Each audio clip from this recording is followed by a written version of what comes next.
Des millions descendent dans la rue pour la liberté. L'UNESCO, l'Organisation des Nations Unies pour l'éducation, la science et la culture, s'est jointe aux millions de personnes qui ont marché dans les rues de Paris dimanche pour condamner l'attaque de la semaine dernière contre le magazine satirique français Charlie Hebdo. Mercredi, l'UNESCO, l'Agence des Nations Unies mandatée pour défendre la liberté de la presse, a fait une fois de plus montre de solidarité en organisant à son siège à Paris l'événement Être journaliste après Charlie, une journée de réflexion et de débat sur la liberté d'expression. La directrice générale de l'UNESCO, Irina Bokova. Cette journée pour débattre est déjà une façon d'agir, de dire que cette attaque contre un journal, contre les policiers, contre des juifs, est aussi une attaque contre les musulmans et contre nous tous, et que nous allons rester debout. La crise des réfugiés syriens s'amplifie, aggravée par le conflit et un manque de financement humanitaire. L'aide qui est fournie, même si elle permet d'éviter certaines des conséquences les plus tragiques de la crise des réfugiés syriens, est en fait insuffisante pour leur garantir une vie digne en Jordanie, au Liban ou dans un des autres pays voisins.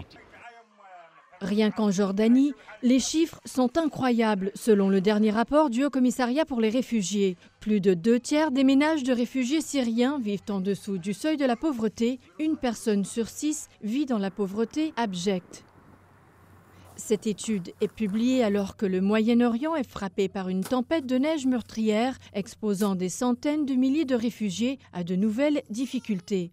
En Jordanie, un quart des ménages de réfugiés déclarent avoir sporadiquement accès à l'électricité, 46% n'ont pas de chauffage. Bien que les distributions d'aide se poursuivent, beaucoup ont du mal à faire face à des températures glaciales inférieures à 0.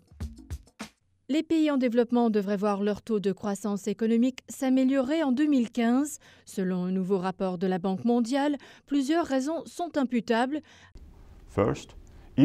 D'abord, l'accès au financement reste facile. Deuxièmement, la baisse du prix du pétrole a aidé un certain nombre de pays en développement. Troisièmement, certaines des économies en développement ont réussi à surmonter leurs défis nationaux. Globalement, la croissance a été plus faible que prévu en 2014, restant assez stable à 2,6%, et la relance économique diffère selon les économies avancées. Alors que l'épidémie d'Ebola en Afrique de l'Ouest montre des signes d'apaisement, la confiance grandit parmi ceux qui se battent contre la maladie qu'ils peuvent gagner le combat. David Nabarro, envoyé spécial de l'ONU pour la lutte contre le virus Ebola. Il y a un réel sentiment parmi nous tous, non pas de « oui, nous l'avons fait », mais de « oui, nous pouvons le faire ». Et c'est vraiment cela, un sentiment que c'est réalisable. Cela peut être fait, mais nous devons maintenir nos efforts, garder notre attention et terminer le travail. Comme l'intensité de la transmission s'est réduite, la réponse s'est concentrée davantage sur l'identification et la localisation des personnes à risque au virus Ebola et sur l'éradication totale de la maladie. Atteindre 0 cas consiste à identifier les personnes à risque de l'infection et de garder un œil sur eux pendant environ 20 jours pour voir s'ils l'ont. Et pour être à risque, vous devez être quelqu'un qui a été en contact avec une personne qui est connue pour avoir eu l'infection. Cela s'appelle recherche des contacts.